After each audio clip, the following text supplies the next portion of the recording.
Thanks for tuning in live to Proline TV, the Our Lads Football Network, as we continue to talk about the college football 2025 season. And it's now time to talk about the Nebraska Cornhuskers. And so whenever we get a chance to talk about Nebraska, Steve Marik gets the opportunity to join us, which we're so happy to have on board with us. He does a great job, gets real in-depth on everything going on with the Cornhuskers. Now with, of course, Rivals. We'll have links in the description of the on-demand video. You can check that out of how you can follow Steve's work at Rivals, as well as all the other links to all the other cool ways you can follow Steve on social media. How's it going, Steve? I'm doing great, Greg. Thanks for having me on again. I always enjoy catching up with you and talking some football. Yeah, that means it's the fun time of the year. It means that we're almost there. I know normally we talk like around August, but I figured let's get a jump start on this for a variety of good reasons. And because most of the rosters are set, I think we know that by now. There might be a player here, a player there, but I don't think there's going to be an impact player that's going to join the team at this point. You never know, but doubtful. So yeah, I figured, hey, let's get a jump start on it. And so what I want to ask you first of all, because I have a bunch of questions for you, obviously, and that is, are there any major, because I know the answer to this question, of course, but this is going to get us started in a real positive way for Nebraska fans. Are there any major staff changes? Yeah, so quite a few actually in the Nebraska land. It actually goes back to mid-season last year when Matt Rule decided make the change in season at offensive coordinator and basically demote his longtime assistant, Marcus Satterfield, who was in the OC chair. He is now the tight ends coach. And Dana Holgorsen was brought in mid-season with only 3 games left to go in the regular season. He was brought in and he showed up in Lincoln out of the blue and just started calling plays the following week. So yeah, it's his show. It's Dana Holgorsen's show on offense. He's basically the head coach of the offense. Matt Rule has put that weight on his shoulders and that kind of responsibility. And we'll get to it later, but sort of a similar deal on defense too, where Matt Rule is kind of just, you've seen this everywhere. Or well, I shouldn't say everywhere, but elsewhere across the country where these head coaches are turning more into the CEO types. Yeah. They have so much going on, especially in this new landscape with everything with the transfer portal, NIL, everything going on. It's very, very important for him to do non-football stuff as well as football stuff. So he's wanting to really hire head coaches basically for each side of the ball. And that's kind of what he did with Dana Holgorsen. We all know Dana's history with offense and his ability I think he's one of the better play callers and one of the well-respected play callers in the country. And so he's going to have a full off season and it's just going to be his show on offense with him and Dylan Raiola at quarterback coming back. So that's the huge one on offense. And Dana also brought over his receivers coach that he has worked with before at Houston. He even played for him at West Virginia in Dikeel Shorts Jr. He is Nebraska's new receivers coach, taking over for Garrett McGuire, who is coaching for his dad at Texas Tech right now. I believe he's a running backs coach. But yeah, Dikeel Shorts comes over and he'll be taking over the wide receiver room, which has a lot of new faces and it's a high potential room for sure. So yeah, that was another, big change on the offensive side. So really on the offense, it was just Dana Holgorsen and Dikeel Shorts coming over and taking over their respective duties for coachings. Was it pronounced Shorts?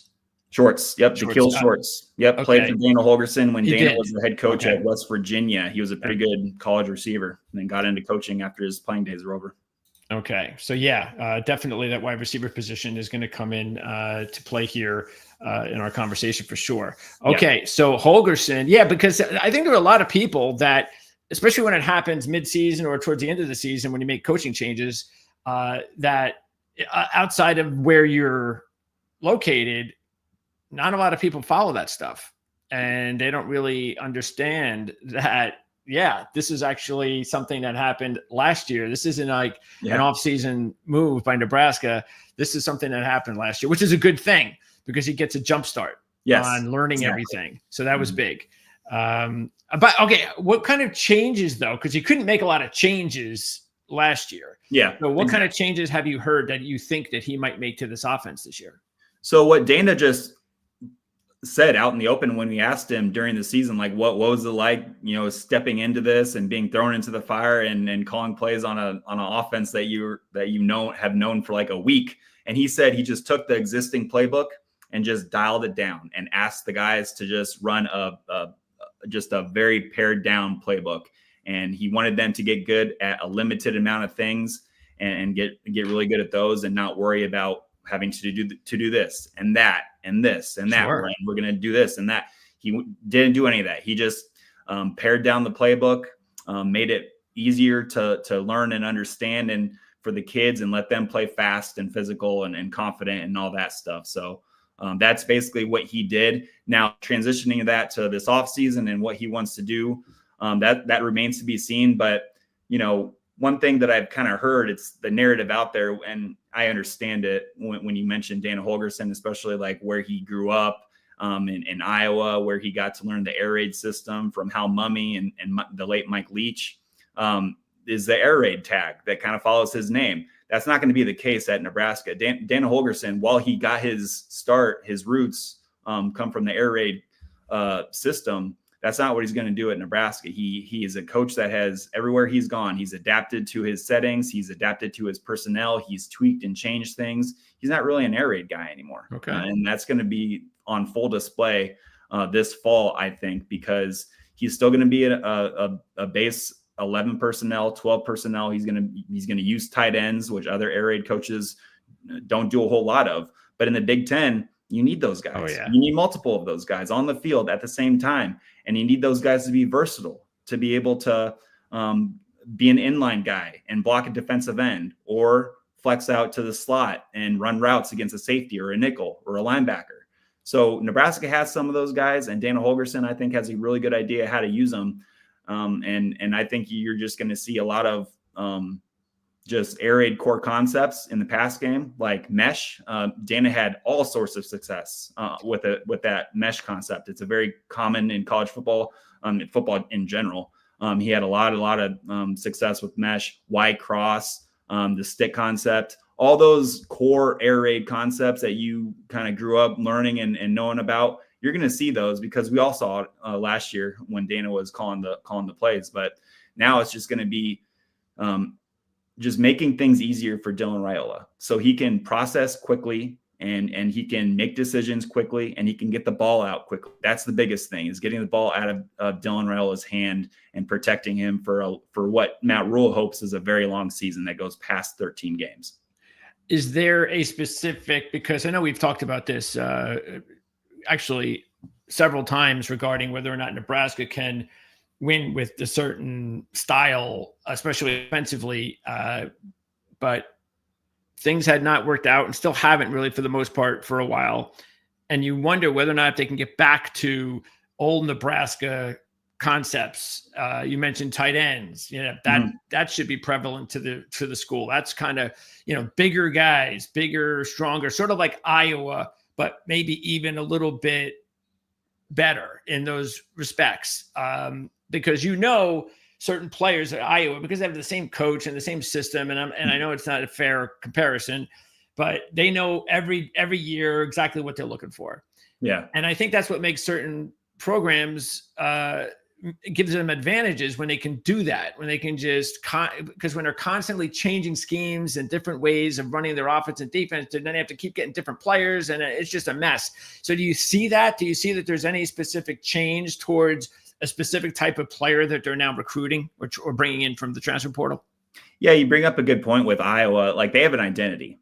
Like Wisconsin, before the coaching changes, yes, they had an identity. Yeah. And look what's happened so far. They haven't had a lot of success. Yeah. So you see it kind of work against that when certain decisions are made. Yes. In the grand scheme of things. But with Nebraska, I think they're still trying to find it. And it's a little early in the process because they made that change to Dana Holgorsen mid-season last year. He was thrown into the fire. It was just kind of like a head on swivel, like what was going to happen. But now with this whole offense off season, you bring back Dylan Raiola. There's a lot of talented guys around him, I believe, and we'll talk about them later. But yeah, I think they're still searching a little bit for an identity. But just listening to Matt Rule and how he talks and his vision for the offense, I think he wants to, have an offense that is capable of getting the program to the college football playoff. And, in his opinion, I think that means throwing the football, because a lot of offenses need to throw the football these days to get where they want. And you need to be good at throwing the football, and you need to be good at converting third downs. You need to be good at scoring touchdowns in the red zone, not settling for field goals, which they did a ton of last year. And we'll get into that, about how much of a disaster the field goal unit was. But it was, I just think that Matt Rule wants to be aggressive in this and pushing Nebraska over the top. And in his opinion, I think it's about having an offense that's able to put points on the board and not try to just squeak out these one-score games all the time with a conservative approach. Okay.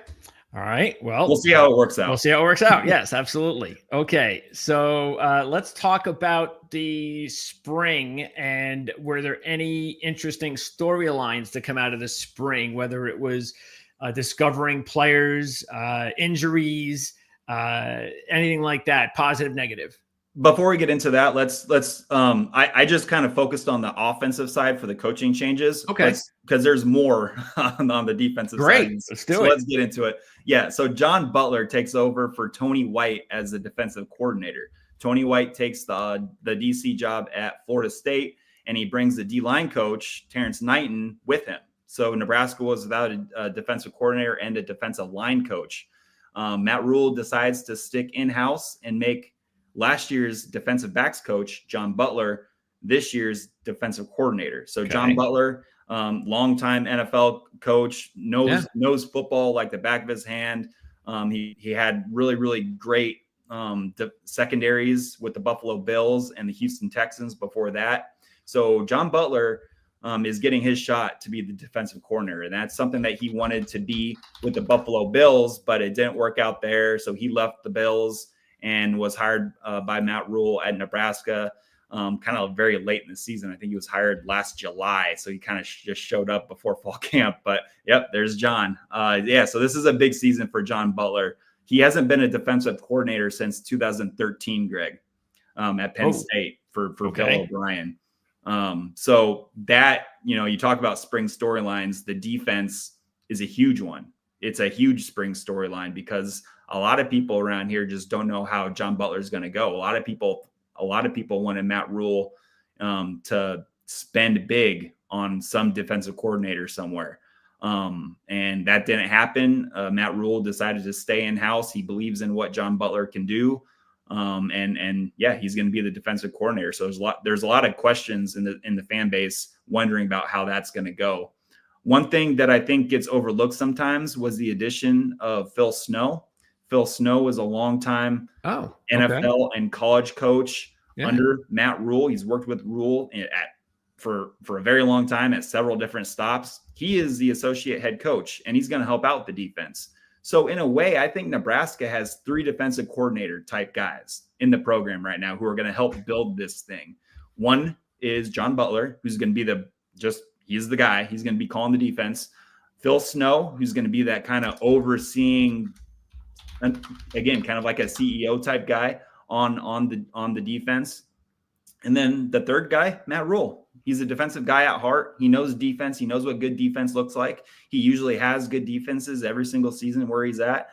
He did at Temple, Baylor, and then a little bit with the Carolina Panthers before he was let go. But Phil Snow, he's on the older side, but he still knows ball, and he's going to really help out the defense, I think, and he's going to help out John Butler in this whole thing. So while Tony White, last year's defensive coordinator, really did good things, top 25 defense, and was just doing so many good things on the defensive side of the ball, he left, and John Butler will take over for him. But I think it's going to be kind of a team effort on defense with John Butler, Phil Snow, and Matt Rule just tag teaming this thing on defense and seeing what's go. So I mentioned Terrence Knighton.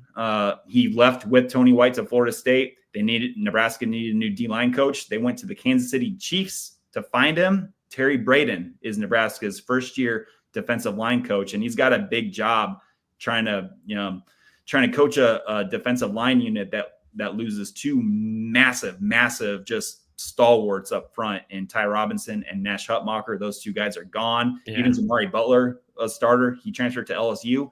So there's a ton of shoes to fill on the defensive line of the defense. But look, Terry Braden spent, I think it was the last 8 years in the Chiefs organization, learning and developing as a coach under some really good coaches. And now he's getting his opportunity, his shot to be a position coach in major college football. So there's a lot of potential with Terry Braden. I think he's a really good coach. He's worked with guys like professionals like Chris Jones, Karlaftis over there for all the Purdue fans out there, who's doing well at the Chiefs right now. So yeah, Terry Braden takes over as the defensive line coach. And then, yeah, he's not the only new position coach. There's more new position coaches. Phil Simpson takes over the Jack linebackers room. And so that's the fancy name for the outside linebackers that in Nebraska systems. Phil Simpson, he is one of the he's on staff because he's an ace recruiter. He is from South Florida.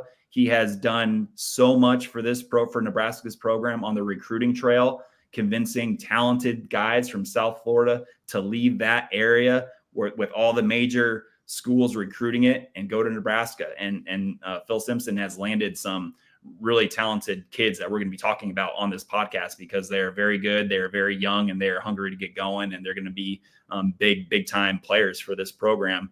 And then we need to talk about the guy who's taking over for John Butler, the defensive backs coach. So since John Butler is in the DC's chair, they needed to hire a DB's coach again, and that's Addison Williams. Addison Williams comes over to Nebraska from Central Florida, UCF, where he was the DB's coach, and he spent some time as a defensive coordinator.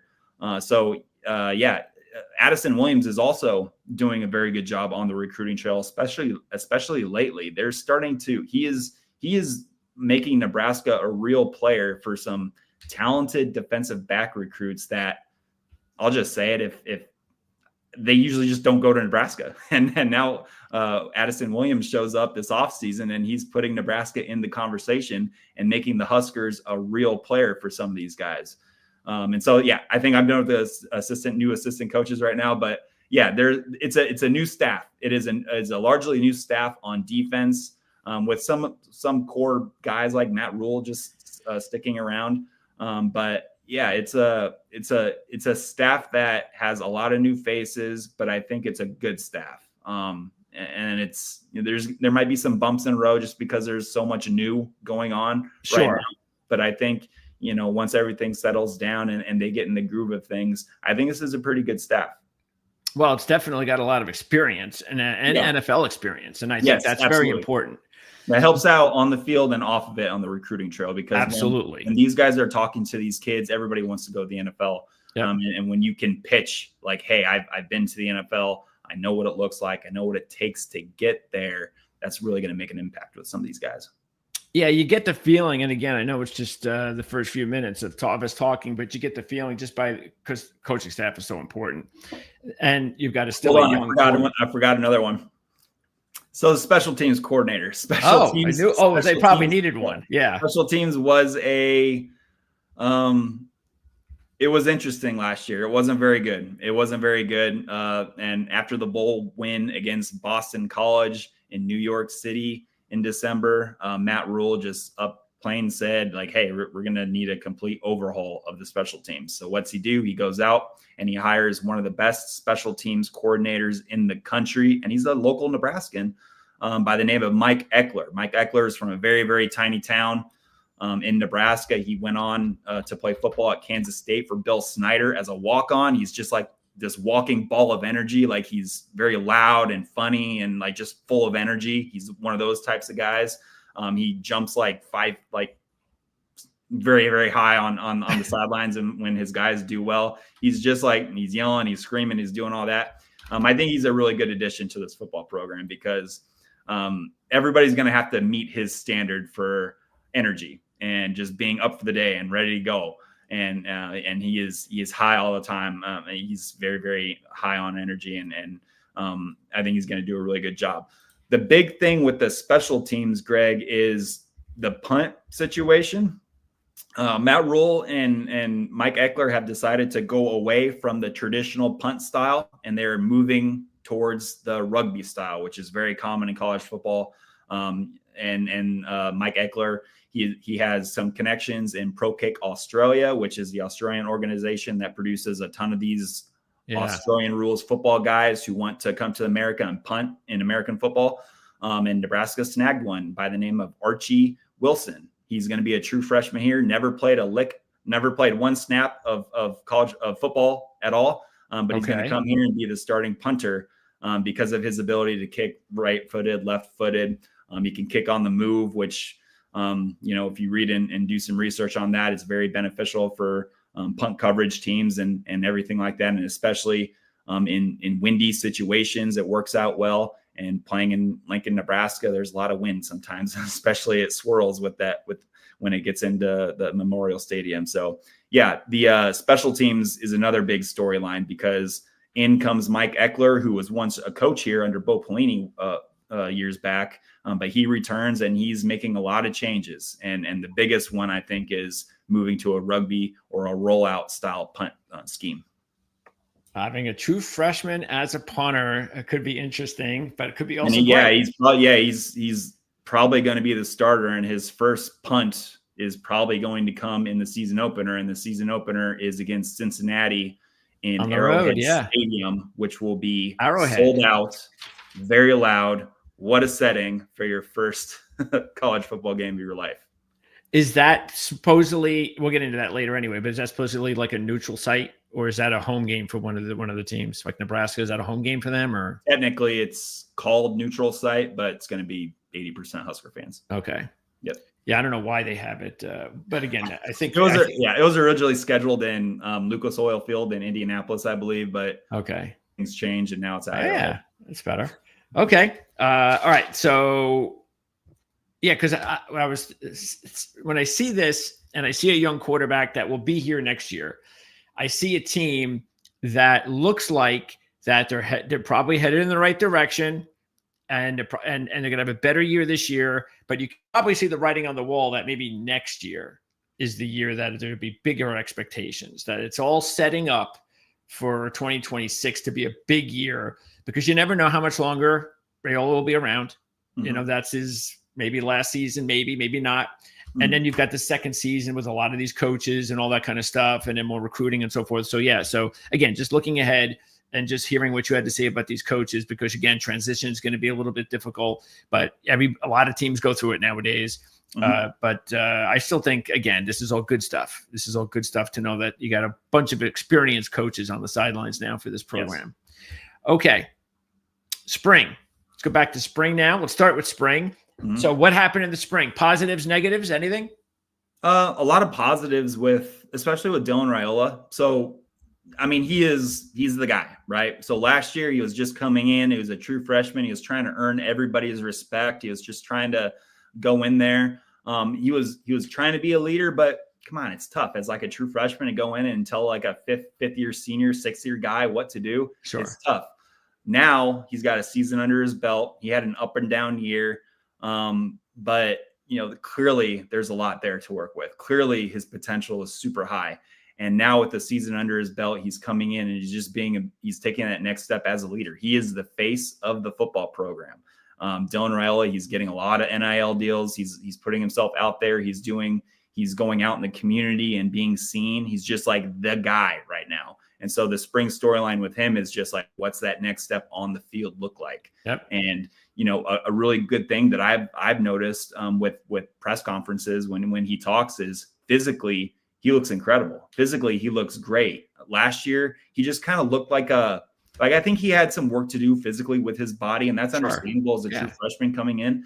But now, 6'3", around 225 pounds, if I had to guess, 220. He's just kind of reshaped. He's tightened up. His lower half looks very physical, and that's going to come into play with running the ball more, which we can get into a little bit later about what the staff expects from him on the ground as a runner. Not a whole lot, but in those 3rd and 3s, 3rd and 4s where you have read runs, keep the ball a little bit because defenses aren't going to be expecting it. And I think he's going to impress some people with his ability to run. But Drew Aller did such yeah. a big transition from his first season out there to last Mhm. year, and that had a lot to do with it. Was how he was able to pick up the tough yards, Yes. not running on purpose. Just hey, I Mhm. gotta get some big yards. I gotta the options aren't available. Let me go ahead, or zone reads as well. But still, yeah, that's something. And again, he's got the prototypical body Oh, for a he's huge. quarterback. Yeah, He's so massive. Yeah. take Yeah. advantage of that. So. For sure, absolutely. And so Dylan Raiola in the run game is going to be something interesting to watch. Now, obviously, I'm not saying he's going to get his number called in like quarterback specific design runs, but in those read run situations, I think there were moments at times where he did not keep the ball last year where he maybe should have, and it would have helped the offense stay on the field longer. So, just the main storyline offensively is, a little bit of shuffling going around with the offensive line, but at the end of the day, it's Dylan Raiola and what he can do in year 2 and a whole offseason with Dana Holgorsen there. That's going to be so beneficial for him. It has been beneficial. Oh, I can imagine. Yeah, because last year it was such a whirlwind for everybody. Is Holgerson's going to be like the guy that is going to be like the main guy that's going to be around Raiola all the time? Or is there like a quarterback coach, someone else that's going to also help Holgorsen? So Holgorsen, I think, is going to be around Dylan. He's the guy. But yes, there is a quarterback coach in Glenn Thomas. Glenn Thomas. Yeah, he's a quarterback coach. And so I think Glenn is going to be there just as much as Dana. I think it's just going to be just a team effort around. Does the quarterback coach have a lot of experience? He coached Matt Ryan with the Atlanta Hawks. He's a very long time coach. Yeah, he's been in the NFL as well. As well as a college game as an offensive coordinator, quarterback coach, a lot of different places. So yeah, Glenn Thomas is definitely a veteran of the game. All right. So was there a spring game?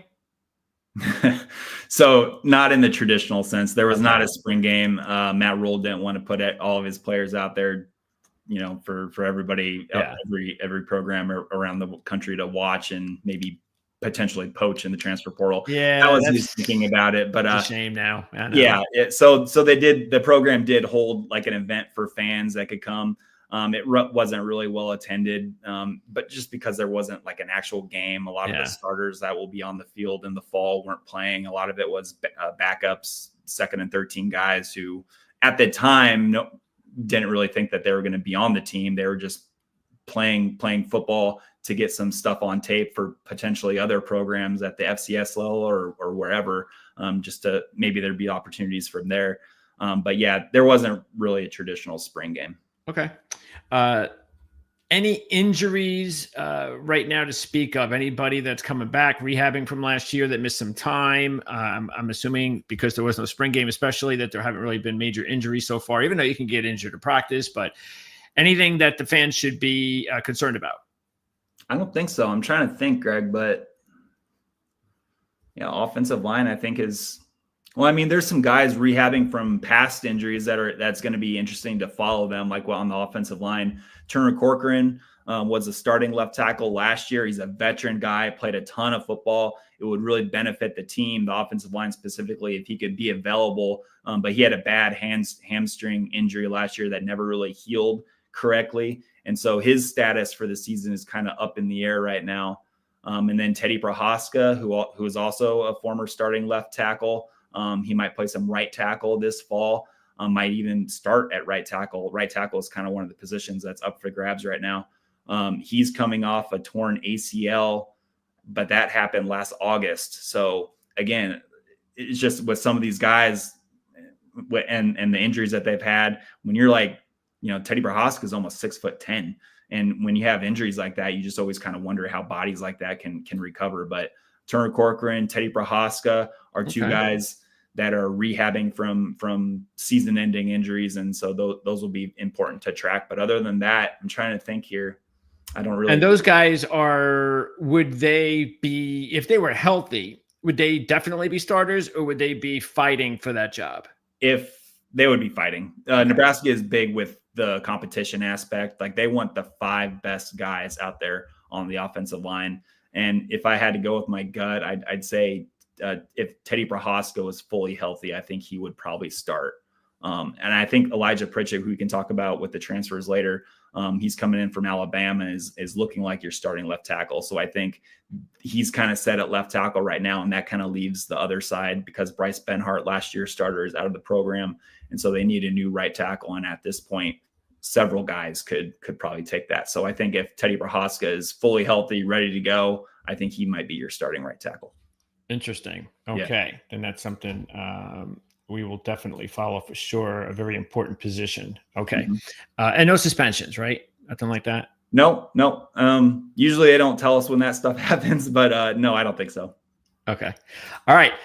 Let's now go into the new faces to keep an eye on. So let's start with freshmen.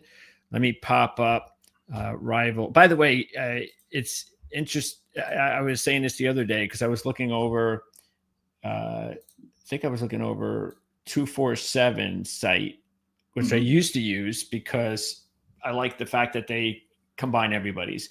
But then when I went and looked at rivals because of Richie O'Leary, who does the Rutgers, I know, and Penn State, and so I had him on, and I was going through everything on rivals, and I realized, man, the rivals site is so much better and easier to use. So I'm like, sorry, 247, but I can't do it. It's too, plus the ads, and it's just, no, I can't deal with it.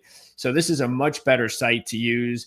And a lot of them are look, if everybody knows how prominent Rivals is anyway.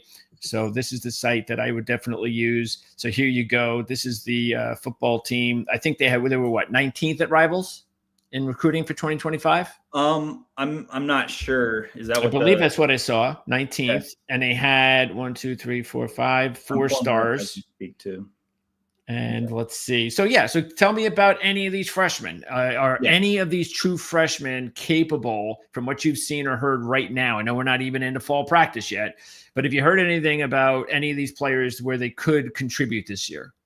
Oh, yes. Okay, so let's just start with the receivers because those are potentially going to be instant impact guys. So Isaiah Mosey and Cortez Mills. Isaiah Mosey is the son of Jamar Mosey, who was an assistant coach on the team. He was heading to Oregon as a recruit until Matt Rule hired his dad. And then, now Isaiah Mosey is at Nebraska. I love it. Yeah. And he's incredible. I really like Isaiah Mosey. We got to see in the brief moments that we did get to see them work out at practice and a spring practice. Isaiah Mosey, he just looks electric. He's 6'1". He's well built at around 200 pounds. I just think he's going to be a slot receiver, but watch for him to move around. You watch his highlight tape if you watch his high school highlight tape, he is moving around. He's being used in motion. He's taking backfield handoffs. He's doing everything. And I think there's a budding connection with Isaiah Mosey and Dylan Raiola, as specifically in a couple examples during a spring practice that I watched with my own eyes. Dylan was loving. It looked like he was having so much fun throwing to Isaiah Mosey because Mosey was getting off the line of scrimmage. He was creating separation from the corner who was defending him. He was catching the football. He wasn't dropping it. He just looked like a starting guy out there. Now, I don't think he's going to start at least right away in the season. He's just a true freshman and needs to learn about this whole college football thing. But I think Isaiah Mosey is going to be a guy who plays more than 4 games in the regular season and blows past that redshirt mark. I think very highly of Isaiah Mosey. Cortez Mills is another one. It looked like he was going to Oklahoma for the longest time until Nebraska eventually won that recruitment, and now he's here in Lincoln, and he's going to be learning from Dane Key. I think so. Dane Key, the transfer from Kentucky, we'll talk to him. He's going to be an instant impact transfer addition. He's the old veteran that's going to be a huge piece to the offense. And I think Cortez Mills is going to be learning right behind him as that traditional X receiver on the line of scrimmage on the outside. I think Cortez Mills has a lot of potential. He needs to get bigger. He needs time in the weight room. He needs time with Kristen Coggin, the football nutritionist on staff, who does an excellent job helping build these guys into Big Ten bodies. So Isaiah Mosey, Cortez Mills, those are the top 2 true freshmen who could do something here at Nebraska in their first years. Okay. Just looking at the list, Greg, Dawson Merritt was a good pick, but I think he's in for a redshirt year. Christian Jones is a local guy out of Omaha at inside linebacker. Great size already, but there's some older guys in front of him. One kind of sneaky pick that I absolutely love with them, Cade Peterjack from West Fargo, North Dakota. He looks like a Big Ten football player already. He is 6'5". He's around 260 pounds. He just looks like the next Ty Robinson, like a younger version who still needs to develop and still needs to get on the field and get some reps under him to learn about college football. But Cade Peterjack, I am so high on. I think he has potential, and he wasn't in the spring. He wasn't a player that was here in the spring. He was a summer enrollee. But there have been other defensive linemen who have had that same timeline, gotten to Lincoln in the summer and played a lot on the field at Nebraska. Now that was under Terrence Knighton. We'll see how Terry Braden does that. Okay. Houston Kayana Torres, offensive lineman from Honolulu. Love him. I think he's going to be a starting center at Nebraska in like 2 to 3 years. I am so high on Houston Kayana Torres. Great looking offensive lineman from offensive line coach Donovan Raiola's home state, Hawaii. So Malcolm Simpson from Texas, dealing with a little bit of an injury right now, but I really like him. Super explosive. Super explosive. And then, Jamarian Parker. Need to talk about Jamarian Parker.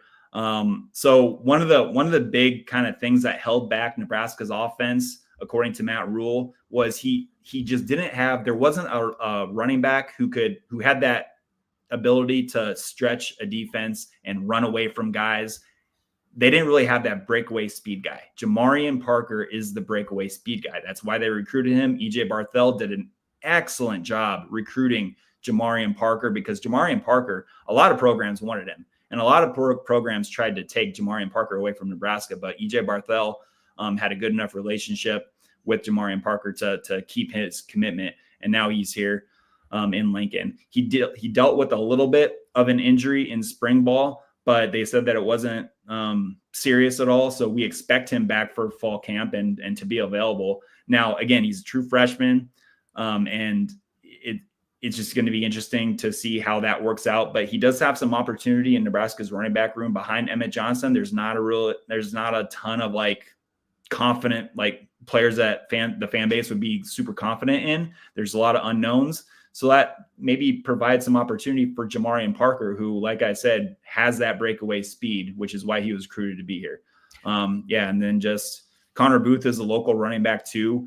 Great size, baseball player at 6'2", 210 pounds. He's has kind of like a good blend of physicality and speed as well. Just a really good athlete. But I don't know. There's just a lot of questions in that running back room right now. Tyson Terry, it's coming off ACL from the wrestling season, so he's a piece for the future. Maybe like a future Nash Hutmacher type guy in the interior of the D line. But I just go back to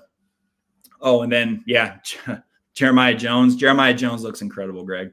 Again, summer enrollee. He wasn't here for the spring, but Jeremiah Jones, Rivals lists him as a three-star athlete, but I don't care. That guy's like a 4-star, 5-star looking guy. He's 6'4". He's around 215 pounds. He looks incredible. First guy off the bus guy. He could play several different positions in college, but Nebraska is going to stick him in the wide receiver room for obvious reasons right now.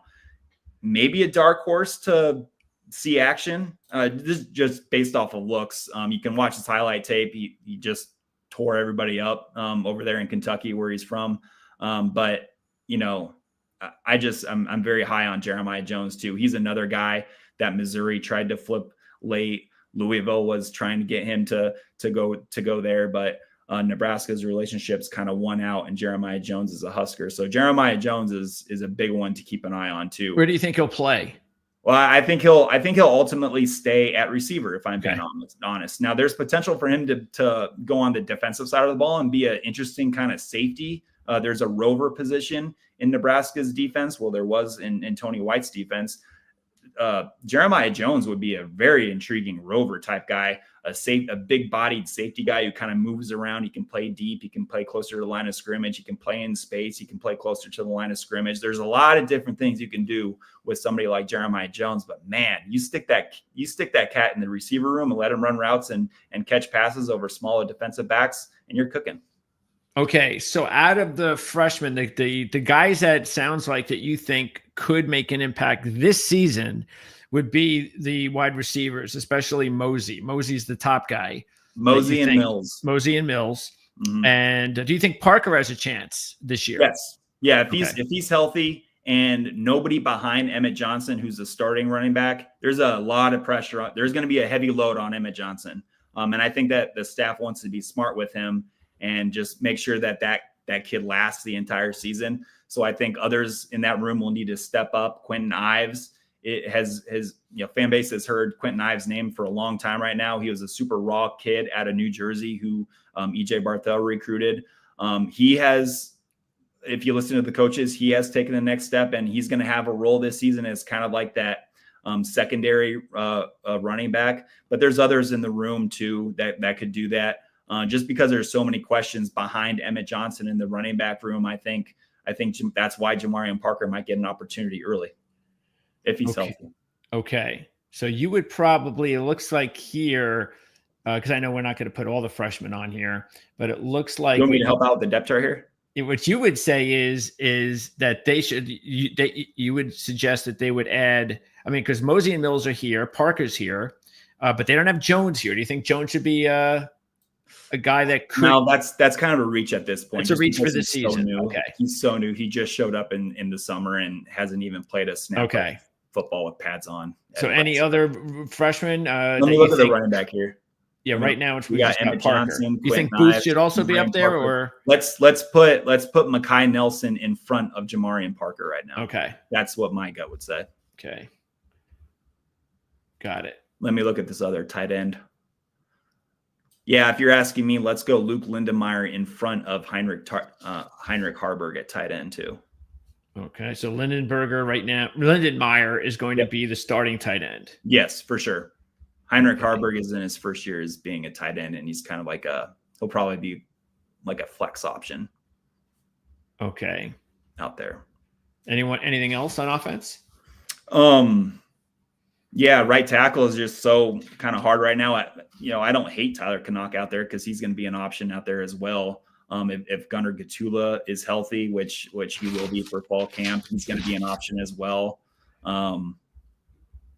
Yeah, other than that, I think it looks pretty good. Obviously, Teddy Prohaska could slide in at right tackle as well. Sure. So at this point, right tackle is not super important. And then defense? Yeah, defense. Cameron Lenhart. Yeah. Riley Van Poppel, Elijah Judy. That looks pretty solid right there. The Jack Deshaun McCullough from Oklahoma. Yep, big year coming up for him. Willis McGahee right behind him. I think those guys are going to be maybe even on the field at the same time. So it's definitely okay that you have him as the backup. Marcus Watson Trent, big year for him at inside linebacker. Javen Wright's going to be out there. Vincent Shavers. I mean, those are going to be your top three guys. Watson Trent, Javen Wright, and Vincent Shavers are going to be your top three guys. I'd probably put Gage Stinger instead of Dylan Rogers if I have to be picky. At middle? Yep. Okay, so move Stinger over to middle linebacker number 2. Yeah, that'd work. I mean, these guys are interchangeable. They're going to be playing. Where would Rogers go? 3, or would he be moved to another position? Yeah, I'd probably put Rogers behind Stinger then, and then at middle linebacker. Okay. Yeah. Mm-hmm. And Jones would be behind Rogers. Yeah, but Christian Jones is looking like a dude, but he's just young and he's true freshman. And Dylan Rogers has been here for about 3 years, I think. Hasn't played a whole ton, but big year for him. Then the corners. Secondary looking okay? Yeah, Andrew Marshall. Yeah, transfer from Idaho. Had a really good year at Idaho. He's expected to be the starting corner opposite of Sierra Wright, which you have. Yep. You know what? For Nickelback at the bottom, let's put Hartzog in front of Benning. Okay, so make switch Hartzog. Yep. Hartzog in front of Benning for nickelback. And then, safety, free safety. You can just keep that there. Deshaun, Singleton, Marcus Buford. Yep. And then behind those guys, I mean, Ramir Stewart, he's been repping with the linebackers right now, but I don't know if that's too terribly important. I don't think you're going to see Ramir Stewart out there on the field. I mean, he's a young player developing, and he just changed positions. So, but he changed positions to linebacker? Yes, he changed positions to inside linebacker. Okay. Got it. Switch to linebacker. Well, which linebacker spot is he going to play? I don't think you'd want him in the inside, but so maybe weak side linebacker. Weak side, okay. Mm-hmm. Like number 3. Well, look, they got a lot of them there. Okay, way back. Mm-hmm. Okay, got it. All right, excellent. I'll tell Tucker. Tucker does a great job with these depth charts, and let's see. Let me pop, because you were talking about some of the transfers, so here they are. Yes. Here are some of the biggest ones, and it's interesting because you go all the way down here to Marquise Watson Trent, and you see that he's 339th overall transfer. But it's like you look at his numbers, and it's not like he plays for an FCS school. Come on, or a Division II program. I mean, those are some pretty big numbers. Led the team in tackles for 3 years, over 300 and something tackles total. Yeah, it's crazy. Yeah, that's gonna be a big addition, isn't it? He is a defensive player of the year in the Sun Belt, which plays some good football. Look, better. Yeah, he's short. He's under 6 feet. Okay, around 220, 25 pounds. That's probably why he's been overlooked his entire life on a football field. But that guy can play football. Like you said, you already mentioned the numbers. His numbers stand out. The guy knows how to tackle. He knows how to bring down ball carriers. He's going to be an instant impact addition. And this is a huge year for him because this is his final year of college football. He wants to show NFL personnel and coaching staffs that he can play big-time college football. And so he comes to the Big Ten. He's going to have all the opportunity in the world to show what he wants to show. And it's just going to be a huge year for him. He will be one of Nebraska's top tacklers, if I have to guess. Yeah, he has 356 tackles over the last 3 years, 2 interceptions, a pick 6, 26 tackles for loss, and 6 forced fumbles over the last 3 years. Yep. If he's listening to this, I'm sorry, but he's just going to have to get over the size thing. The Big Ten he's going to be going up against the biggest offensive lineman that he has ever played against in the Big Ten on a consistent weekly basis. And so how he handles that, how he is able to shut off blocks, how he handles double teams is going to, be very, very important. If he can do that at a high level and be consistent at doing all that, then who cares if he's 5'11"? That guy's just a football player. Yeah. Okay. And then sticking on defense, McCullough also I see there at linebacker. Huge addition. Deshaun McCullough spent past 2 years at Oklahoma. He was playing Brent Venables' cheetah position, which is kind of a hybrid linebacker safety. And now he comes to Nebraska. He's going to be playing closer to the line of scrimmage. He's going to be doing a lot more on line of scrimmage than he was at Oklahoma. But there's going to be certain packages where Deshaun McCullough, who looks incredible, by the way, 6'5", around 230, 35 pounds. They probably want him at 240 pounds just so he can handle himself in the trenches against those offensive tackles. But Deshaun McCullough, he's going to be used in a lot of different ways. He's going to be lined up as an outside linebacker, a jack linebacker in Nebraska's defensive system. He's going to be blitzing a lot, I think. He's going to be used in space just because he's fast as well. He can play some coverage.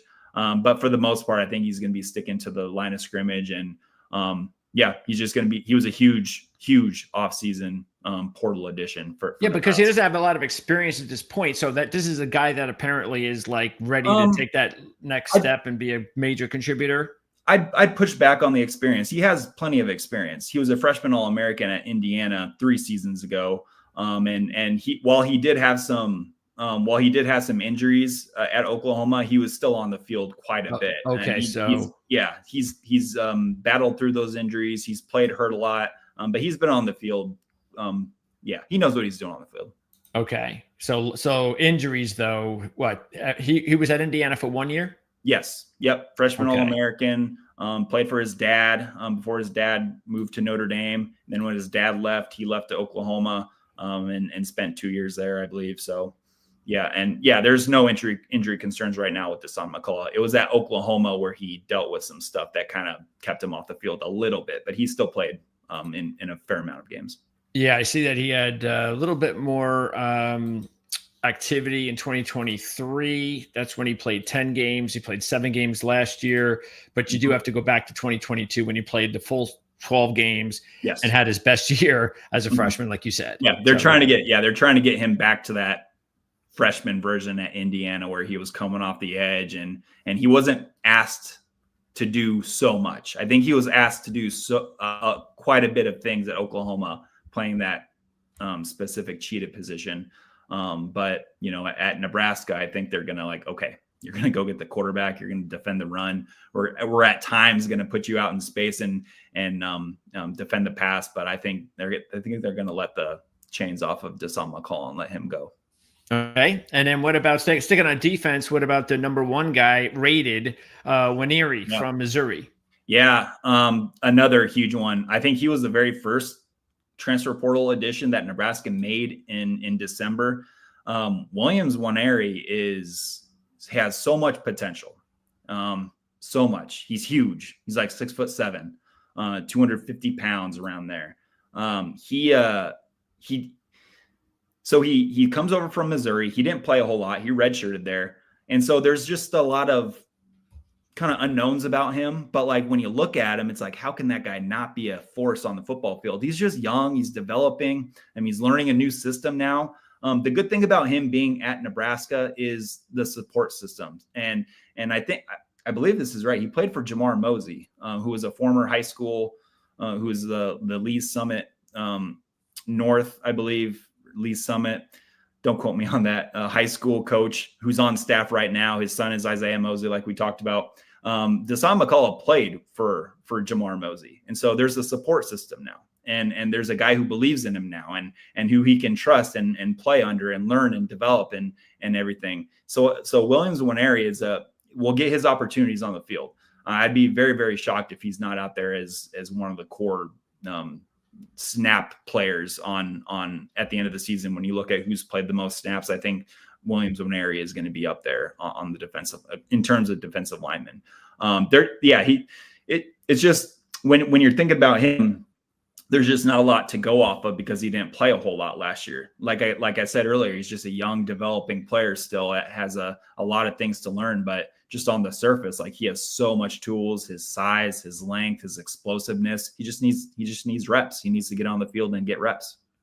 Yeah. Cause I see that we have George and Moore who are not rated higher. Well, obviously Nwaneri is the highest rated kid. Is that right? Is that basically because of experience that these guys will probably be ahead of Nwaneri? Oh, I would put Nwaneri over George. Yes. You would. Okay. Mm-hmm. And Moore is more capable at this point of being the number 2 nose tackle? Yeah. So he didn't play football at all last year. We don't know a whole lot about Gabe Moore. I would put Gabe Moore probably in the 3rd slot. Okay. Sua Lefotu. I'd put Sua Lefotu in front of Gabe Moore and then behind Van Poppel. Okay. So Keona Davis is and Williams Nwaneri, Cam Lenhart, Elijah Judy, Van Poppel. Those are going to be your core guys up front. Okay. And it doesn't really matter if you list them as starter, backup. They're all going to play. Okay. And then on offense, you've already mentioned some of these guys. So Dane Key, wow. To be able to get both Dane Key and Hunter. Oh, yeah. What a nice because Key was the leading receiver for Kentucky the last 2 years. Hunter was the second leading receiver on Cal last year as a freshman. And now they're on Nebraska. Dikeel Shorts, the new receivers coach. Guys love him. It looks like players love playing for him. He was a good receiver himself for Dana Holgorsen at West Virginia. He knows what Dana Holgorsen wants in an offense. I just think there's a lot of trust there, and there's a relationship. Dane Key played for Dikeel Shorts at Kentucky last year. Dikeel Shorts was Kentucky's receivers coach. So Dane Key follows Dikeel to Lincoln and will play for Nebraska now, as well as Andrew Verbois. Andrew Verbois is the assistant receivers coach at Nebraska, and he was at Kentucky as well last year, being the assistant for Dikeel Shorts. So there's a whole Kentucky group that came to Nebraska. But this offseason. So yeah, Dane Key has produced every single season of his college career in the SEC. He's a very impressive receiver. He uses his body so well. He's a hands catcher. He doesn't let it get to his chest and bounce off. He is big enough and strong enough to handle the smaller defensive backs. He's just super experienced. And I think he's going to have a huge year at Nebraska, especially with the quarterback situation. At Kentucky, I mean, he had 3 different quarterbacks, 4 different quarterbacks throwing him the football. None of them are as arm talented as Dylan Raiola is. So the combination of Dylan Raiola and Dana Holgorsen had to have been such a huge factor for Dane Key in deciding where to go in the portal. He was close to going to Georgia. He was close to going some other places like Ole Miss, but that's hard to turn down, Dylan Raiola and a play caller like Dana Holgorsen. So I think there's a huge season coming up for Dane Key. He's probably going to lead the team in targets and catches and receiving yards. Who knows? And then the 2 offensive linemen, you've already mentioned Pritchett, also Rocco Spindler in there too. Yeah, so let's start with Pritchett. Pritchett he was a massive addition. And he wasn't Nebraska's first pick for tackle in the transfer portal. Nebraska swung and missed on some tackle transfers in the offseason. And so with Elijah Pritchett, he comes in and I think he's going to be pegged as the starting left tackle. And so last year he comes over from Alabama and he was playing at a position at Alabama. What made him he was a former 5-star recruit in the class that he came out of. Yeah. What made him a 5-star was his play at left tackle. He goes to Alabama and Caden Proctor is the left tackle over there. So they move Pritchett around from left tackle, right tackle. He takes snaps at both spots, but he's primarily a right tackle on the field last year. I'll just be honest, Greg, it didn't go well. He didn't play well. He struggled to stay in front of the speed rushers of the SEC. And it just didn't go well. I mean, I did a whole story on it with film clips about how guys were just eating him up, running around. He struggled out there. And I think it was because it wasn't his preferred, it wasn't his best position on the field, but Alabama already had Caden Proctor over there. And that's why they were okay with letting him go as well, right? Because I think there's no room for him. And that's not his spot. Yeah. And I think they probably had other options that they were willing to try because last year was such a disappointment for Elijah Pritchett. But he comes to Nebraska. He's probably going to be the left tackle. That's just my gut. What's that saying? The coaches haven't said anything. But what I think might help Elijah Pritchett as a Big Ten left tackle is when I watched his tape against Wisconsin. Alabama went to Camp Randall and played Wisconsin last year. He did pretty well against the power rushers of the Big Ten, especially, well, I'm only going off of Wisconsin, but Wisconsin had some outside linebackers who could do some things as pass rushers, but they're more power rushers instead of the fast guys that you see in the SEC or who are going around you. Elijah Pritchett did pretty well in blocking those power rushers. So if he's going to be seeing more power rushers in the Big Ten, I think he might perform better, especially when he's at his preferred position at left tackle. So Elijah Pritchett is very, very important this year because he's probably going to be protecting Dylan Raiola's blind side. And left tackle last year was it just wasn't really, they had a redshirt freshman starting there for most of the year in Gunnar Gatula. Towards the end of the year, they were rotating Gatula with Micah Mazuka, who's a guard. So there was just some issues at left tackle, but with Elijah Pritchett, everybody's hoping that he's going to be the answer. And if Rocco Spindler. Sorry. Yeah, Rocco Spindler. He's your starting right guard, probably. That's where he played at Notre Dame. That's where he played in the college football playoff for Notre Dame. That's where he's most comfortable. And he was a high quality transfer. And so when you get one of those guys, he probably has a healthy NIL package coming along. You probably just play him where he's most comfortable and where he wants to play. And I think that's going to be right guard. So that's going to move Henry Lutovsky probably to the left guard. Henry Lutovsky was a starting right guard last year, and he's only played on the right side at guard, just like Rocco has in his career. But I think Henry Lutovsky might be the guy who switches over to the left side. By the way, if how do you pronounce his name? Prohaska. So if Prohaska is healthy, yes, is there a chance that he could go in another position if Pritchett's looking good at left tackle?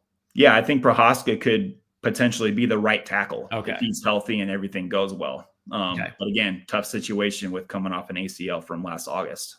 Okay. But he was out there he was limited. Teddy was during the spring ball. So he has been moving around. He has been doing all that.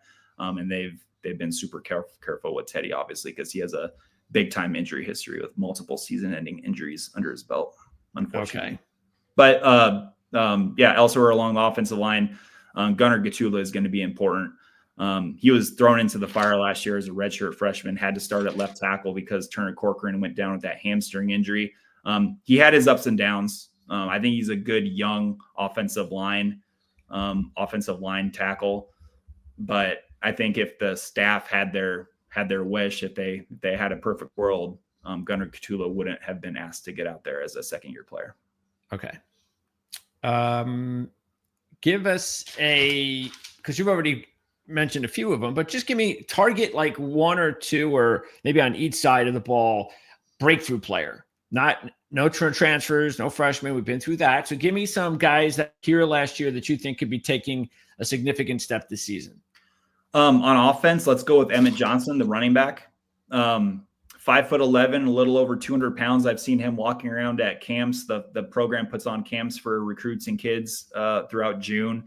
He's been one of the guys helping out. Looks incredible. I think he's going to be a very big part of Dana Holgerson's offense, not only as a ball carrier, but as a receiver out of the backfield too. He caught like 39 passes last year. That was second only to Marlon Lucky in school history, I believe. Wow. Okay.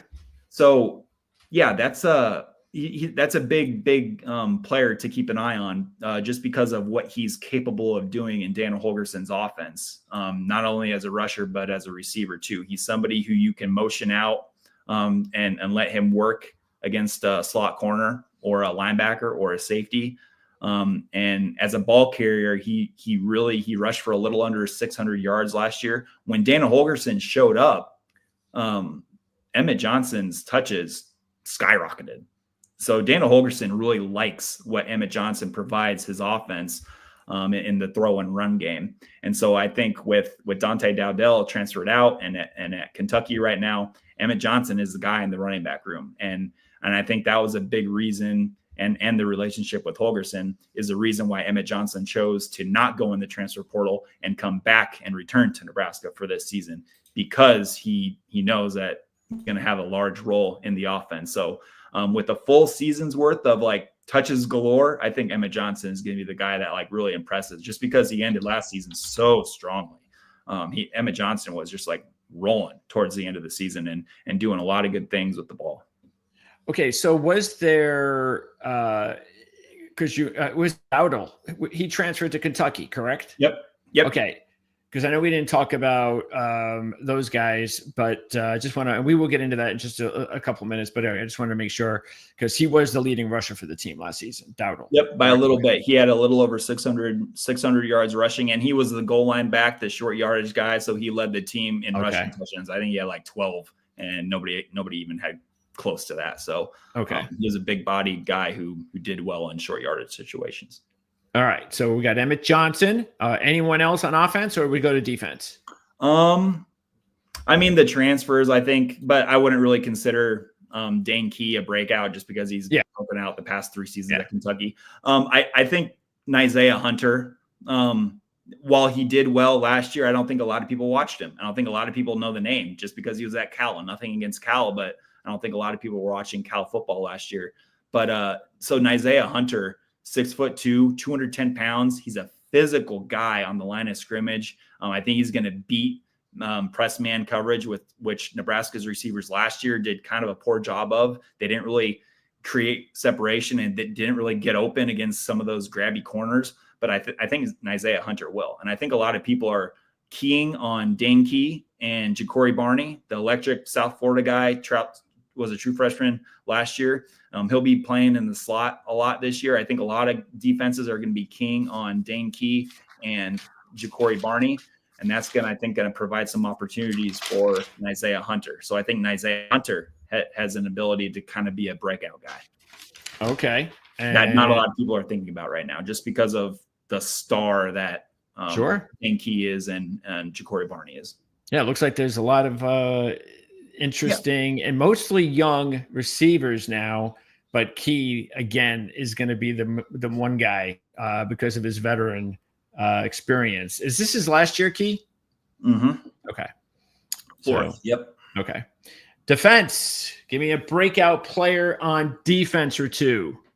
Yeah, I mean, there's a few on my mind. Deshaun Singleton. So he'll be he'll be a safety, but I think he's going to be a really great option to be the starting rover, which Isaac Gifford was last year. Now, before we get into it, this is a new defense. There's going to be a lot of the same core concepts that Tony White had that the defensive staff wants to keep. And so we don't truly know what John Butler's version of the rover will look like. Okay. We think there might be some tweaks there with what the position is asked to do. But I think Deshaun Singleton at 6'3", 210 pounds, he's just a big, fast, flying around athlete. And I think if you keep him closer to the line of scrimmage, last year he was asked to be the deep safety a few times and it didn't really go well. If you move him closer to the ball and let him play in more of a Derwin James, for all the Charger fans out there, in a Derwin James role, I think Deshaun Singleton is just going to blow up and explode and be a really great defender for this defense. I just think the world of Deshaun Singleton. He almost left last year, but then the NCAA came out with that blanket waiver for former JUCO guys to play an extra year. Okay. And so Deshaun Singleton, who played at a community college in Kansas, he gets another year. And he's going to be playing, and he's going to have a lot of responsibility on his shoulders. But I think he's going to handle it well because he's going to be used in a way that really fits what he does best, and that's flying around and hitting. So Deshaun Singleton, I think the world of. I think he's going to be a big time player. Okay. So he's kind of an older player. Let's go with a couple of younger players that I really think highly of. Vincent Shavers. He was a true freshman linebacker last year. He's one of those South Florida guys that Phil Simpson recruited. Vincent Shavers, I think, is a dog, and he showed he was a dog last year, and he was just flashed greatness. He is so fast, violent. He plays so violently, and that's very, very good. And I think that he was playing behind some older guys last year, but now some of those guys are out of the program, and now he's coming in, and he's going to be one of the core guys at linebacker. So I think Vincent Shavers, he's a fun football player to watch. He's energetic. When he does something good, he shows emotion, which I always like to see. And so Vincent Shavers Jr. is fast, violent, fun football player. Keep an eye on him. Okay. Another South Florida product that Phil Simpson recruited to Nebraska, Willis McGahee, the son of the old Miami the son of the old Miami running back and NFL running back by the same name. So Willis McGahee flashed at times last year at jack linebacker. He can get after the quarterback. He can rush the passer. He caused 2 fumbles last year just because he was able to beat his tackle and slap down on the quarterback's hand and dislodge the football. So Willis McGahee showed big time potential last year in limited snaps at the jack linebacker position. But with him and Dasan McCullough kind of being the 2 guys in the jack linebacker room, maybe playing on the field at the same time, I think Willis McGahee is just going to continue to get better as a pass rusher and really make some havoc plays in the backfield this year. The big thing with him that I'm personally wondering about is just him in the run game. So in order to have fun and rush the passer and blitz and get after the quarterback, what needs to happen? You need to do the actual work and stop the run on first and second down. That's where I'm really kind of looking at Willis McGahee is. How is he going to be a run defender? Because he's a little on the shorter side at 6'1", but he's about 235 pounds. And so I'm wondering about him as a run defender. Can he compete and can he take on those blocks, shed blocks, and be an effective run defender? If he can do that, he's just the whole package on the edge, and he's going to have a super successful career. One more young guy that I'll give you, Greg, Donovan Jones, local kid out of Omaha North High School. So he redshirted last year, but he played in 5 games, and the most that he played in the season was the bowl game against Boston College, and it wasn't at the position that all us dumb media guys thought that he was going to play. We all viewed him as a safety. He he didn't start the game, but he played most of the game, 50 something snaps at corner. And he's a big bodied guy, 6'1", around 200 pounds. He's another guy that I've seen this offseason working camps in June. In June, looks incredible. Just he's super cut up. He's rocked up. He just looks like wow, like that's a football player. Donovan Jones is one that I think redshirted last year, but I think he's going to be on the field often this year, just because I think John Butler really likes him. I think Addison Williams, the new DB coach, likes him. He's a versatile guy, big bodied, like I said. He can play several positions in the defensive back end. He's just a versatile guy who I think is going to be out there on several different packages. And the defensive staff this season has talked about wanting to use a lot of different defensive backs. They even said like they want to put like 5 or 6 on the field at the same time for certain situations. I think Donovan Jones, somebody like that, that's like news to him. Like that's great music to his ears. It's like, I think he's going to be on the field just because he can play the pass. He can defend the run. He's big enough to defend the run. I think the world of Donovan Jones, and the cool part is he's from Omaha and playing for his hometown team. So Donovan Jones, keep an eye on him. All right. And then, by the way, you mentioned Archie Wilson as the freshman punter. How is the kicking game going? Yeah, so they're going to have so all of the main place kickers from last year are back. So that's Tristan Albano and that's John Hole. When the operation of the entire field goal unit in front of them is clean, so that's the snap and the hold, both those guys are usually good.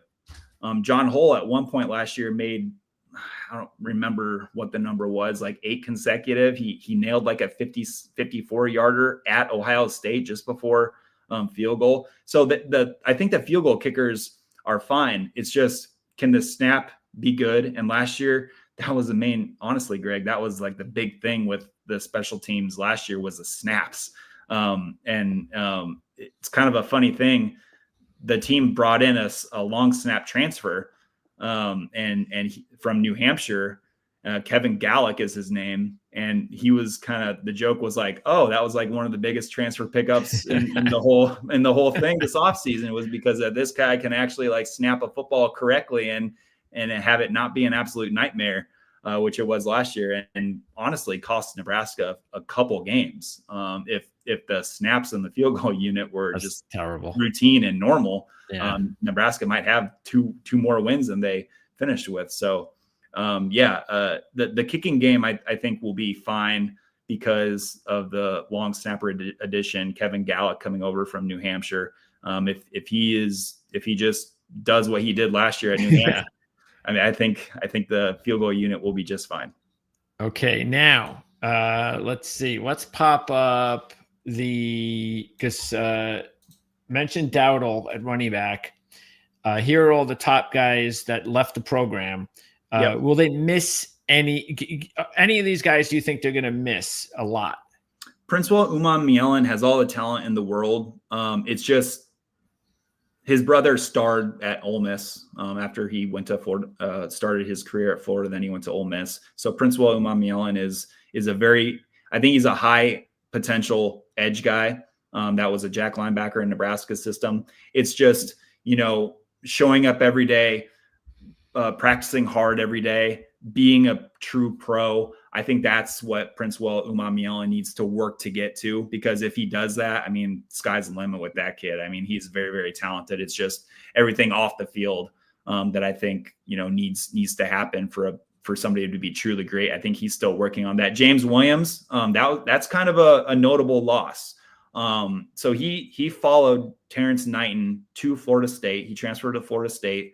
And Terrence Knighton has an incredible relationship with James Williams. James Williams is from Missouri. He played at Iowa Central Community College a few years ago. He went to a post-grad camp in Nebraska two summers ago, trying to get an offer. He gets an offer. He impresses Terrence Knighton. Those two become very, very close. It's almost like a father-son relationship with those two.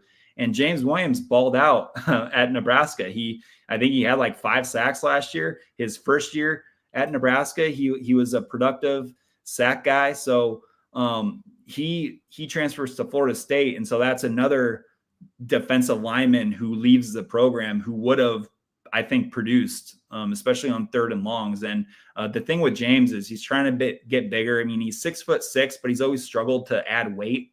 And so he's always kind of been a pass rush guy. He wants to become a every down guy. And so that means getting bigger, stronger, and defending the run too.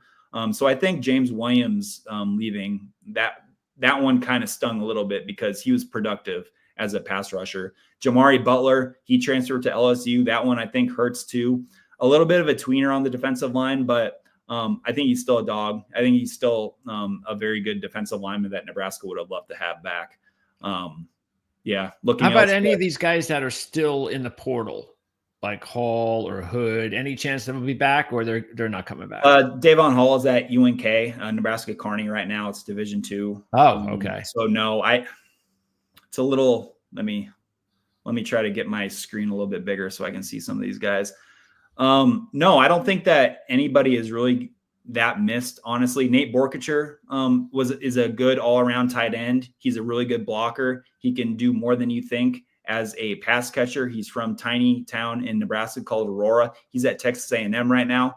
I think the staff would probably have loved to have him back. If I'm being honest, but outside of him, there's not a whole lot of guys that you really miss. Maybe Grant Segrin. He's an offensive tackle, again, from another tiny town in Nebraska. He went to Oakland Craig High School. So Grant Segrin, he's still a young developing tackle who has potential. Matt Rule said he loves his potential, but he decided to transfer out, and he landed at Oklahoma State where he might get an opportunity to start. But yeah, he's another guy, that high potential guy, but he didn't start any games at Nebraska. He was more of a developmental piece that just kind of went somewhere else. Yeah, a lot of players here on this list, but for the most part, normally, I'll be honest with you. The guys that left, I mean, none of them are really. Yeah. Normally, I think Nebraska's okay. Yeah, it's like the NFL too. When you're in free agency and you lose certain players, you look at the list and you go, "Yeah, we don't really need those guys anyway." So, for the most part, okay. So the last thing I just want to do is take a look. As you mentioned already, week 1, the team is going to be taking on Cincinnati. So that is going to be at Arrowhead. Right now, Nebraska is a 6.5-point favorite in that game, which I don't think is that big a line. Cincinnati had struggles last year. Haven't looked at them this year, but still, they were not where they wanted to be last year. Not that Nebraska couldn't have been better, but they're definitely ahead of Cincinnati right now, program wise, and they'll be, like you said, pretty much like a home game. So I actually think that's not a bad way to go with Nebraska in that one. It's a great opener. I think it's what the team needs. It's not a layup, but it's a game that they should win. Cincinnati brings back some guys that I like. Brandon Sorsby, I think the quarterback, I think he's not a household name right now, but I think he's one of the best quarterbacks in the Big 12. He can run it. He can throw it. I think Brandon Sorsby is really good. They bring over Tawee Walker, who Nebraska's defense knows. Tawee Walker was Wisconsin's running back last year. He transfers to Cincinnati, so Nebraska's going to have to play him again. I think Tawee Walker is really good. The thing that I think Nebraska is going to have to win is the line of scrimmage. Now, Cincinnati's offensive line brings back the starting center, but outside of that, it's going to be a new offensive line. So I think that's something that Nebraska can take advantage of, is with the line of scrimmage and bringing some heat on Sorsby and making him make more mistakes than he usually would if he wasn't. Okay. So yeah, I think it's a good opener. Like you said, it's going to be packed with red. It's going to be a Husker home game, basically. So a lot of things are going to be going against Cincinnati and Arrowhead, but they do have some dudes. I really like the tight end. The tight end is what's his name? Joe Royer. Joe Royer is 6'5", 260 pounds. He looks like an NFL Sunday guy.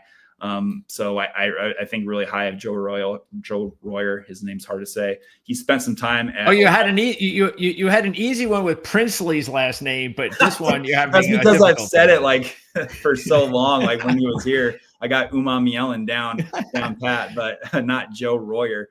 But yeah, Joe Royer, I think, is an NFL tight end right now. He's huge. He's fast. that they brought in an interesting receiver, big bodied guy named Jeff Caldwell. He played at Lindenwood, which is an FCS program. Okay. He's 6'5", 210 pounds. He had a very, very productive season last year. Can that transition to Big 12 football? We'll see, but he did a lot of different things. He was taking handoffs in the backfield at 6'5". He's just a unique player. Caleb Goody comes over from Colorado State. Caleb Goody is fast, very fast. I'm sure Nebraska is going to see some jet sweep type actions with him in the backfield. And then Dante Corleone on defense. Oh yeah, he misses a lot on defense, but Dante, the Godfather Corleone, he comes over and yep, that's him. He's good. He's very good. He's that nose plug in the middle. It's going to be hard to run through the A gaps with him there. But I'm sure Nebraska will try and see how it goes. But Dante Corleone is past 2 seasons, he's been all Big Ten and he's a very good interior defensive lineman. So there's Cincinnati, they got some guys, but I think Nebraska has an overall better team as a whole, and they should get out of there with a win. Yeah. Big year for Scott Satterfield too. Yeah, it is. Yeah. Third year for him, I think. I think so. He needs to show progress and bump that win total up and make a bowl, get to at least 6 wins and make a bowl. And then you're showing some progress. So that's because that was not a good year for them last year. By the way, Nebraska is 150-1 to win the national championship and 40-1 to win the Big Ten. Another line, though, I like is Nebraska, the win total. It's right now 7.5, minus 130. If you want to go under, it's plus 110. So they do favor the over as well. I think they should, because looking at the schedule, I think Nebraska is an 8-win team at the least. And so I would go with that way. Even though it's minus 130, I don't think that's that big of a deal. So yeah, schedule wise, I think the schedule is pretty, I think it's set up pretty nicely for Nebraska this year. It is. It totally is. I mean, they're probably going to go into the Michigan game at home on September 20th, 3-0. So that's going to be a massive, massive game for them. And we all know what Michigan is operating with. They'll have a new quarterback. They'll have true freshman. Yeah, true freshman probably. Was that to be his first road game? Maybe. Yeah, I think it might be. Yeah, for sure. With could Underwood. Be. Yeah. So yeah, it's the schedule does. I mean, there's a lot of home games. Cincinnati will be a home game. Akron, Houston Christian, Michigan, and then the bye week, and then they get another home game with Michigan State. So yeah, it's like you said, it's set up to get off to a really good start. And honestly, they need that. They need to get some air under their wings. They need to take off and get this thing rolling. Well for that heart of that schedule. And Minnesota, Nebraska, Minnesota, Maryland, back and forth going. It's a winnable schedule. Yeah, the 8-win thing. When I talk about the schedule and I talk about projections with wins and losses, it's so tough because like your Ohio States, your Oregons, your Penn States, those guys are going to be top of the conference usually, and they're really good programs. They're going to be hard to beat. But then you get everybody else, and I think everybody else is like, going to eat each other basically. Like I think there's going to be some wins and losses.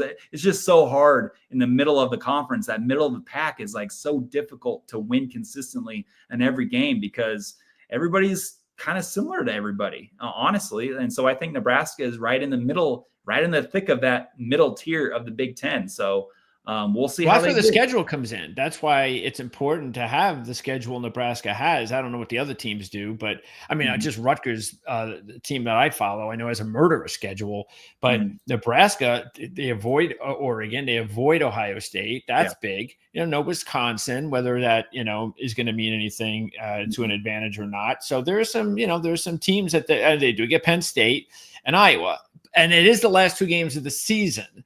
So that's a good thing in a way, back to back, not, but it's a good thing in a way that it's at the end. You should be playing your best football of the year. And so the question is do you think they'll get to 8 wins by Penn State? And I think they will. I just do. I think they could. And I also think, of course, the Iowa game, boy, that Iowa team just always seems to have Nebraska's number though recently in these matchups. But and Nebraska just like shoots themselves in the foot every single time they play Iowa, it seems. But the 8-win thing, I can definitely see it. But for that to happen, The thing that needs to happen that hasn't happened consistently is just being consistent and beating who you're supposed to beat. That's and right. Within this fan base, that's the whole thing of like, well, who should Nebraska like be expected to beat? Are they expected to beat USC? Are they expected to beat UCLA? Are they expected to beat Minnesota? There have been losses to Minnesota in the process. Are they expected to beat Maryland? That's going to be the first road game of the season at Maryland. That raises questions too. Is the first time away from Memorial Stadium. In my opinion, it's not a slam dunk. Maryland isn't going to be a slam dunk for Nebraska because, I mean, there's just a whole lot of things that we have seen in the past, even when that rule was here, that haven't happened, that should have happened. And so for me just to come out and say, no, they'll get it fixed, I need to see something first before I say 8 wins. So, I mean, but like you said, 8 wins is absolutely on the table. Like you said, this schedule sets up nicely if they can do what they're capable of. That's the thing. And that's what every Nebraska fan is waiting for. Yes. Is to take that next step and to finally put the program in position to, first of all, win those types of games. That's why I said in the very beginning of the video that I just feel like you have to take that first step. And I think if they do that this year, next year becomes the big year. Next year becomes the year of higher expectations, playoffs definitely on the table, all that kind of stuff. This year, you'd like to be able to be in playoff contention, that kind of thing, in the discussion, win the games you're supposed to, all that kind of stuff. Set up those last 2 games as meaningful games. And we'll see. Again, the good thing is Nebraska has something that not a lot of teams have, and that is a very talented quarterback. Mm-hmm. And that is something that they need to take advantage of for sure. All right. So, Steve, great job as always. I look forward to the opportunity to talk to you a few times during the season whenever there's a nice little matchup that we can discuss. And in the meantime, for fans out there, I'll have links in the description of the video of how they can track you, social media, rivals, things of that nature. We're working on right now between now and before camp starts. It's just I also cover basketball. So doing some official visit stuff, some off-season stuff. It's a brand new basketball team under Fred Hoiberg. So doing a lot of content with that. And we're also, just more football talk. There's plenty to talk about even in the June, July months. Nebraska will open fall camp on July 28th, I think is the first day.